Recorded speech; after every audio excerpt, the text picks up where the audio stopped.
وَلَمَّا رَأَى الْمُؤْمِنُونَ الْأَحْزَابَ، جب ان لشکروں کو اہل ایمان نے دیکھا.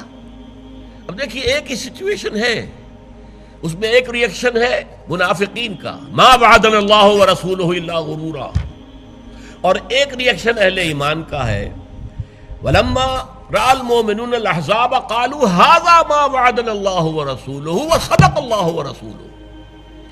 ان کا رد عمل کیا تھا؟ یہی تو ہے جس کا وعدہ کیا تھا اللہ نے اور اس کے رسول نے، اور سچ کہا تھا اللہ نے اور اس کے رسول نے. ان کے سامنے وہ آیات تھیں جو مدینہ منورہ میں آنے کے تقریباً فوراً بعد نازل ہو گئی تھیں. وَلَنَبْلُوَنَّكُمْ بِشَيْءٍ مِّنَ الْخَوْفِ وَالْجُوعِ وَنَقْصٍ مِّنَ الْأَمْوَالِ وَالْأَنفُسِ وَالثَّمَرَاتِ، ہم لازماً تمہیں آزمائیں گے، فقر و فاقہ سے، بھوک سے، جان و مال کے نقصان سے، محنتوں کی کمائیوں کے ضائع ہونے سے. یہ سارے امتحانات آئیں گے، جان لو. یہ کانٹوں بھری سیج ہے، یہ پھولوں کا بستر نہیں ہے، کانٹوں بھرا بستر ہے. لہذا دیکھ کر آؤ، اس وادی میں قدم رکھنا ہے تو سوچ سمجھ لو پہلے سے. چمی گویم مسلمانم بلرزم کہ دانا مشکلات لا الہ رہا. میں جب کہتا ہوں کہ میں مسلمان ہوں تو مجھ پر لرزہ طاری ہوتا ہے، اس لیے کہ مجھے معلوم ہے لا الہ الا اللہ کہہ دینا آسان ہے، اس پر پورا اترنا بہت مشکل ہے. لہذا ان کی نگاہ میں وہ تھا، ان کی نگاہ میں یہ تھا کہ قیصر و کسریٰ کے خزانے وہ آئے، بعد میں آئے، لیکن یہ ہے کہ ابھی نہیں آئے تھے. سراقہ سے کہہ دیا تھا حضور نے جب وہ آیا تھا گرفتار کرنے کے لیے، اور 2 مرتبہ اس کے گھوڑے کے پاؤں جو ہے وہ ریت میں دھنس گئے، اور اس نے نشانی دیکھ کر پھر آ کر معافی مانگی اور اسلام لے آیا. تو حضور نے فرمایا سراقہ میں تیرے ہاتھوں میں کسریٰ کے کنگن دیکھ رہا ہوں. ایک وقت آئے گا کہ کسریٰ جو کنگن پہنتا تھا جو بہت قیمتی ہوگا، کیسا ہوگا، اس میں سونے میں کیا ہیرے جڑے ہوئے ہوں گے، اے سراقہ میں دیکھ رہا ہوں کہ تمہارے ہاتھوں میں وہ کنگن ہیں. اور یہ ہوا جب مدائن فتح ہوا، اور وہ قلعہ جو تھا اس کا اور محل وہ فتح ہوا، اور تمام مال غنیمت جمع ہوا، تو حضرت عمر نے کسریٰ کے کنگن نکال کر کہا سراقہ کہاں ہے، بلاؤ، اور انہیں پہنا دیے. کہ یہ حضور نے فرمایا تھا یہ بات آج پوری ہو گئی. یہ کسریٰ کے کنگن سراقہ کے ہاتھ کے اندر ڈال دیے گئے. لیکن یہ وعدہ پورا ہونے میں ابھی وقت ہے، ابھی لگیں گے اس میں کوئی 7-8 سال.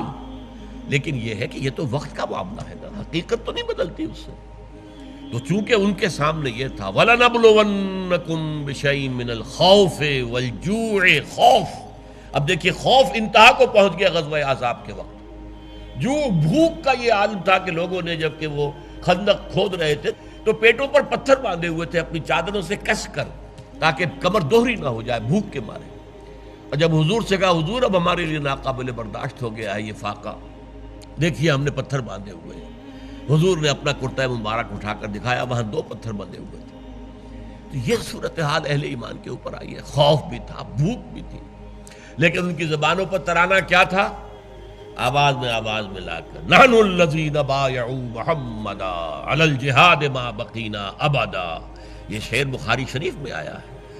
ہم وہ لوگ ہیں جنہوں نے محمد سے بیعت کی تھی جہاد کی، اب یہ جہاد جاری رہے گا جب تک جان میں جان ہے. بھوک ہے، فاقہ ہے، نقاہت ہے، جان تو اندر ہے نا. ابھی جان نکل جائے تو ہم سرخرو ہو جائیں گے، بات ختم ہو جائے گی. جب تک جان میں جان ہے ہم یہ جہاد جاری رکھیں. ایک اور شعر آتا ہے، یہ بھی بخاری شریف میں ہے، اللہم لا عیش الا عیش الآخرہ. صحابہ یہ کہتے تھے اے اللہ عیش تو بس آخرت کا عیش ہے، دنیا کا عیش آنی جانی شے ہے. لا عیش الا عیش الآخرہ. اور حضور فرماتے تھے جواب میں، یہ تھی کیفیت اس جماعت کی، محمد الرسول اللہ والذین معہ. نقشہ کیا تھا؟ صحابہ کہہ رہے اللہم لا عیش الا عیش الآخرہ. حضور فرمایا فاغفر الانصار والمہاجرہ، تو اے اللہ ان انصار اور مہاجرین کی جماعت کی مغفرت فرما دے. یہ کیفیت تھی، اور یہ اہل ایمان کا رد عمل تھا کہ انہوں نے کہا کہ ھذا ما وعد اللہ ورسولہ وصدق اللہ ورسولہ وما زادہم الا ایمانا وتسلیما. ان کے اندر کوئی شے نہیں بڑھی مگر ایمان اور تسلیم. آزمائش سے اہل ایمان کا ایمان نکھرتا ہے، بڑھتا ہے، اس میں اضافہ ہوتا ہے. تسلیم سر تسلیم خم ہے جو مزاج یار میں آئے. یہ کیفیت تسلیم ہے. اللہ جو تیری مرضی ہے، اگر ہم سب ہلاک ہو جانا یہ تیری مرضی ہے تو ہم حاضر ہیں.